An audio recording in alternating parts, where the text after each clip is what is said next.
Greetings, everybody. Change Starts With Us, Ohio. Today, we have Frank P. Woods with us that's going to discuss a little bit more on this case. Welcome, Frank. Hey, Jim. Thanks for having me back tonight. Been looking forward to this.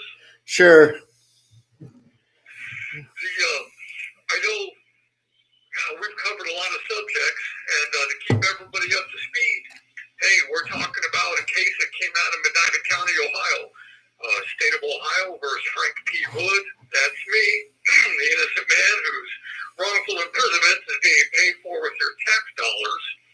The case number is 05CR0365.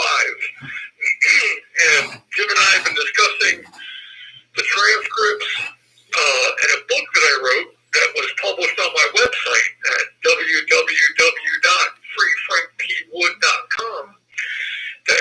It's titled The Blueprint for Wrongful Imprisonment, and you can download it for free and other documents in the form of 9 consecutive files.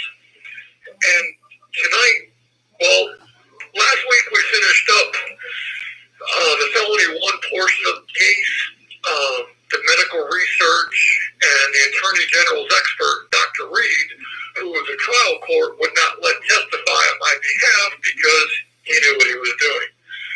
So tonight, I want to start talking a little bit more about the felony 3 portion, which is an alleged GSI charge, gross sexual imposition. And we discussed the alleged victim when we discussed Dr. LaJour. We discussed my former wife, Robin Spencer. She might still be known now as Robin Spencer Spielman. I'm not sure. But we also discussed Detective Mark Kohler, formerly of the Medina City Police Department, and I believe he's in Ashtabula now, and part of the BCI, Bureau of Criminal Investigation up there. So trust me, wherever he's at, he's screwing up somebody's life. So in the meantime, Detective Kohler, who we discussed a bit in the past, Jim, he admitted twice on record that he knew he was operating outside of his jurisdiction. He also lied about presenting the case to the grand jury because that was illegal for him to do so. The prosecutor by law had to do so. He also illegally entered my home. He had a search warrant out of his jurisdiction, and he took things that did not belong to him and that were not part of the search warrant and that were never presented during trial. And he also lied under oath about several. This call is originating from an Ohio correctional facility and may be recorded and monitored. That were very critical, not just to the prosecution, but to my defense. But as you know, I didn't testify. Attorney Green wouldn't let me, and the judge wouldn't let Dr. Reed testify. So the jury never heard anything in my defense at all. So, excuse me.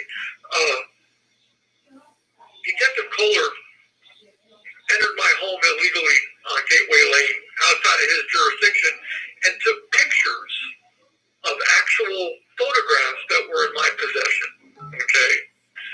And he lied to the jury about this.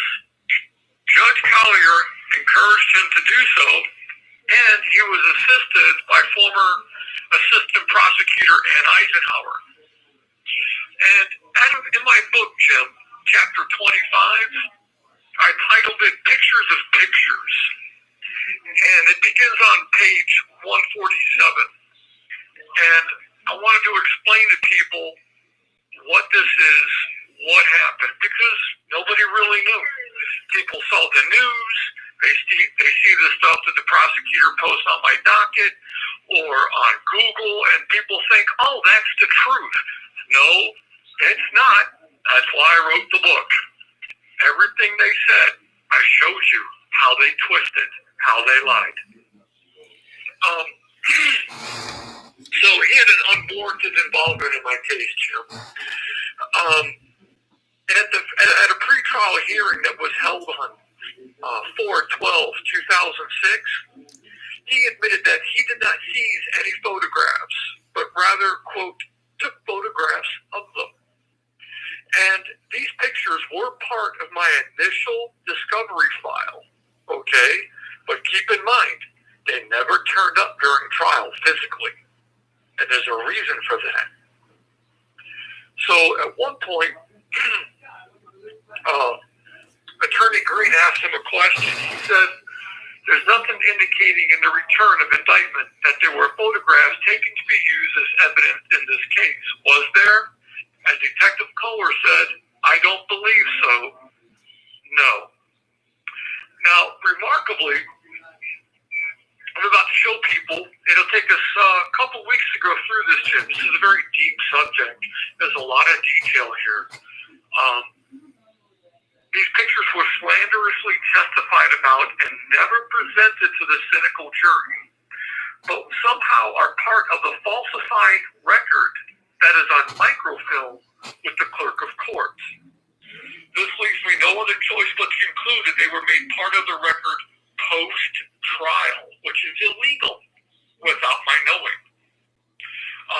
I'm going to show you how both court and state assisted him in the deceptive testimony regarding the pictures. And like I said, that he illegally entered my home and took things that he was not entitled to.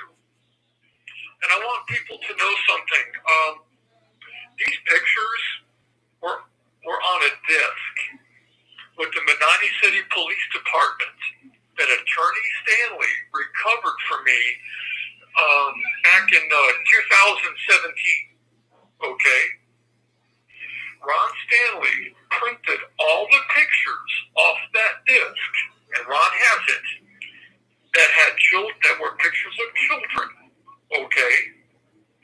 Sent me a copy. I whited out or blocked out. This call is originating from an Ohio correctional facility and may be recorded and monitored. I whited out or blocked out their pictures, their faces, so people, protect the privacy of my family. Okay? And all these pictures are presented as Exhibit 33 in my book. Oh, yeah. And since we have the disc, nobody can lie about it. Okay? Now, let's see here. The pictures were not very well, not a professional job on behalf of Detective Kohler, but you can make out, the pictures. There's no problem there. And these pictures, so people know, are male and female of various ages. And they were all legally and morally appropriate for public display. Now, just starting there, this is the first reason out of three why the pictures were not shown to the jury. So I want people to understand something. They hid the pictures from the jury. That was the only way they could lie about the pictures. Okay? Now, the state knew its case was fabricated and falling apart during trial. Because if you recall, SL testified, the alleged rape victim, she was with Scott Sadowski in Putin Bay and not at Frank Wood's house. They knew they were in trouble. So they had to make this felony 3 stick to give the felony 1 credibility.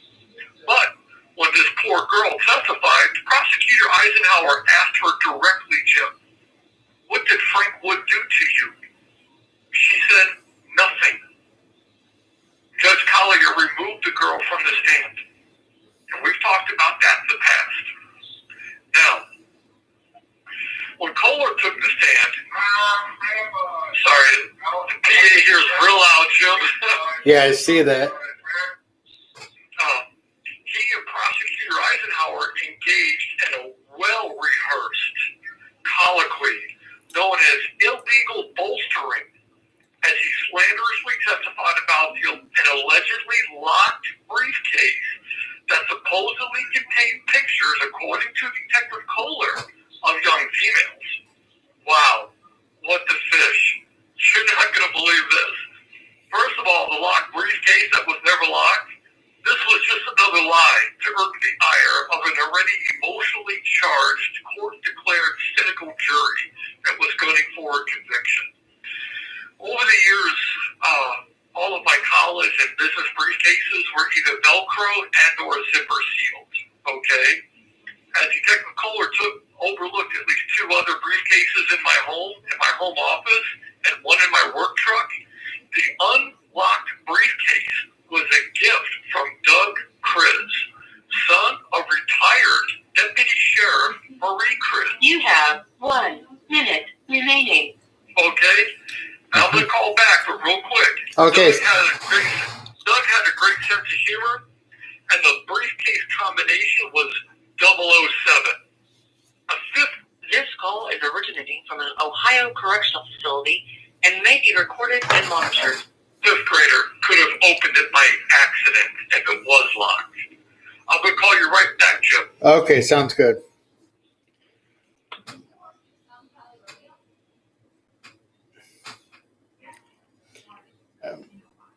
Hi, folks. I wanted to read our mission statement and our values quickly. Our mission statement is to bring awareness through education and advocacy of those wrongfully convicted while fighting for those incarcerated to ensure their voices are heard.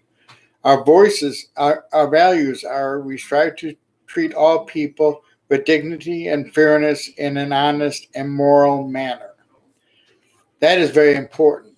And if you'd like to check out our website, www.changestartswithus.ohio, and if you'd like us send in a little bit about your loved one with a paragraph and a picture, feel free to do that.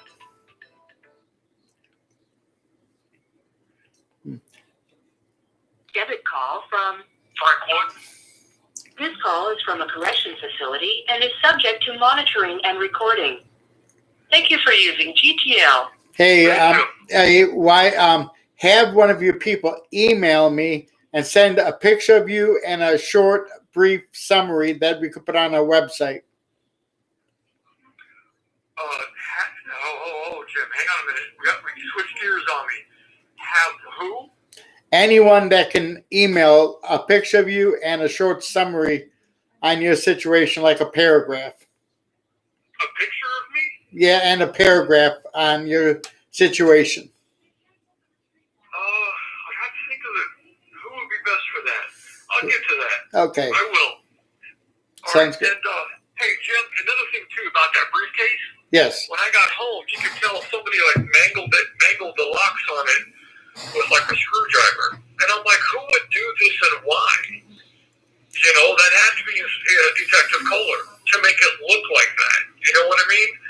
And this is unreal because that unlocked briefcase contained my high school diploma, college transcripts, marriage and divorce records, pictures of my former wife, Santa and the children, me and the kids, other documents such as certifications, medical records, my birth and adoption records, my Marine Corps records, school memorabilia. There was nothing in there. Right. Okay? This call is originating from an Ohio correctional facility and may be recorded and monitored. It was absolutely ridiculous. And here's something. I got a Q&A for this. Detective Kohler alleged the briefcase was locked. So why was it not presented to the jury? Because anyone can see that if the briefcase was locked, it could have been opened with a butter knife. Okay? There was nothing major to it. All right? This was not James Bond action. All right? And Detective Kohler is not Jason Bourne. He's more like Inspector Gadget or Clouseau. It was biased and sloppy investigative work that was presented in the most desperate and corrupt manner to obtain a bogus conviction. Knowing they were wrong in having to destroy my reputation in business, they elected to proceed with my wrongful persecution to save their reputations and careers. That's fact. Again, Prosecutor Eisenhower would not have called that girl's testimony bullshit because it exonerated me. Okay? They were scared. They knew they screwed up. And there were other people in these pictures. My siblings, cousins, nieces, nephews, my goddaughter. Let's see here. Some of my best friends, their kids gave me their school pictures. Like I said before in the past, to my entire neighborhood. I'm Uncle Frank. Okay, unreal. Now let's see here. Oh, and here's the rub. But this is where Kohler really screwed up. The majority of the pictures were not in the unlocked briefcase. They were in a Pepperidge Farm cardboard gift box that Detective Kohler actually took a picture of. Wait a minute, he's an idiot. So in Exhibit 33, you'll see that on page 2. Okay? In that box are pictures of my dog, fishing trips, road trips, vacations, things of that nature. Okay? The only, and I want to make this clear, the only pictures in the unlocked briefcase pertain directly to my marriage with Robin. That's it. Listen, I was not proud of... This call is originating from an Ohio correctional facility and may be recorded and monitored. It was a very difficult thing. That's why I'll never marry again. Okay? I'm not going through this for anybody. And I'll make it real clear. Detective Kohler is dirty. He's a dirty cop, and he lied. We're far from done with him. This is like a celebrity roast. He wants to be famous, we'll make him infamous.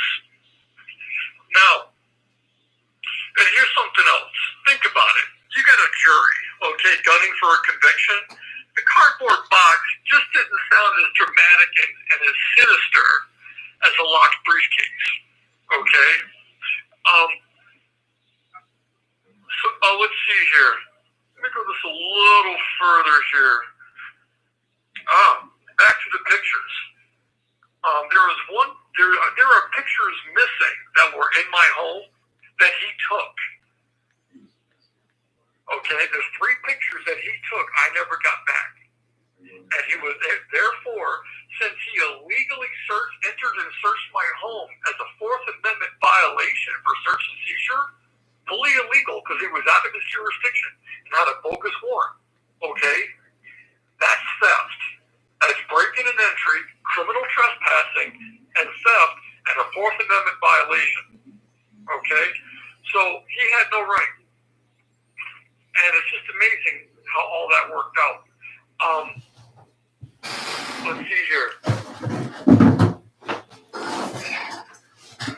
Okay, here's where he lied for one of the lies to the jury. Attorney Green asked him on the stand. He said, okay, this is transcript page 453. He said, these pictures, have you asked anyone else who these people are in the pictures that you obtained? He said, yes, I have. You just kind of figured out who they were? He said, correct.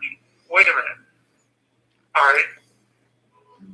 It would have been impossible for him to track down every person in those pictures because some live in foreign countries, other states, other counties. He didn't know these people. In fact, I am the only living member of my family with my last name. So how did he track down and figure out who all these people were? Okay. Right. There must be, 40 pictures in there? Okay. These are my family, man. My family's off limits to everybody. You got a problem with me? You bring it to me, Kohler. Because trust me, I'm bringing it to you now. I'm not pleased with this. And I want to make something clear so people know. Nobody that has done this to me will challenge me on Facebook or social media in any fashion whatsoever. They run and they hide and they cower thinking the storm's going to blow over. We're just getting started. Now, and that's the second reason why the pictures were never shown to the jury. Okay? Now, let's see here. I want people to know that it is illegal to comment on any alleged evidence that is outside the trial records. That is illegal and known as fraud upon the court. Okay? And there's a case called State versus Gilbert that explains fraud upon the court. And here's something I want to make clear. Yes, there were pictures. This call is originating from an Ohio correctional facility and may be recorded and monitored. The pictures did not represent what he wanted the jury to believe, and they were not in a blocked briefcase. Now, that is because Alfred Lord Tennyson, I think he said this, a half-truth is the blackest of all lies. universal lie, tainted with truth, that there were pictures, is the ultimate manipulator. Okay, as is a blend of fact and fiction that can mislead the most objective mind. All right? Now, I want to discuss the third reason why the pictures were withheld from the jury that I call the Dirty Dozen. All right? Now, remember Dr. Reed? Yeah, the state's expert? Listen to this. Oh, let's see here. This is what Dr. Reed had to say about me and pictures. Okay? And I'm going to quote him from Exhibit 34 of my book. And we discussed this in the past. He does not have a stash of child pornography. If he were to be someone who would be a serious or historically sex abuser type, he would undoubtedly have had a stash. In my 30 years working with pedophiles and sociopaths, they all have had a stash somewhere. He didn't have any. Okay? Here we're sifting wheat from chaff. Okay? That is fact from fiction. Truth from the lie. Okay? So, they knew what they were doing. And they were good at it. But, hey, Dr. Reed was the best that was available, and they knew that. So, these pictures, they were quite the problem. Okay?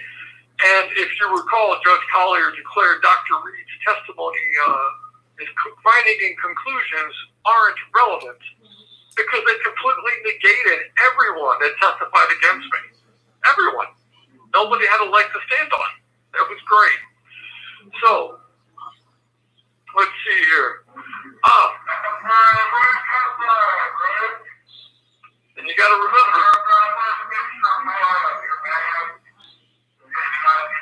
Sorry about that. That thing's really loud. That's okay. Anyhow, now, they searched both my houses that we discussed in the past, and they came up with squat. Absolutely nothing, Jim. But they failed to investigate the Spencer home, the Sadowski home in Medina, and the Sadowski summer home in Clinton Bay. This call is originating from an Ohio correctional facility and may be recorded and monitored. If they would have done so, they would have found true evidence. So, Mark Kohler, you failed miserably as a detective. Now, think about this. When a spouse, Jim, suddenly dies, they automatically investigate the surviving spouse for motive and foul play, right? There's a reason. Motive establishes probable cause. In a sex case, especially one involving young children, always start by investigating immediate family. Mark, you're an idiot. You screwed it up. Now, I also wrote about in my book something called the 10th Man Rule, paragraphs 456 through 472, how to properly investigate these cases. Oh, I broke it down line by line, how it's supposed to be done. Now, to clarify, in any case like this, you got to remember, it's common knowledge to look into those, Jim, who knew the victim. They were in long-term positions of trust. And with young children, especially those that are of such a young, tender age, the abuser can carry out his actions in the privacy of his own home. And ask any federal agent. With adults, the abuse usually takes place in the victim's home or workplace. Okay? I studied a boatload of case law to extrapolate these facts and psychological differences. Let's see here. Like I said, in sexual assault cases involving young children, those in long-term positions of privacy, familiarity, and trust should be investigated first. Nowhere in my discovery, the police report, or the trial was Scott Sadowski or Ryan Spencer investigated. Nowhere were they interviewed in depth. Nowhere. They were kept in the shadows. That's a sad thing. So, now people see why they refuse to show the pictures. Okay?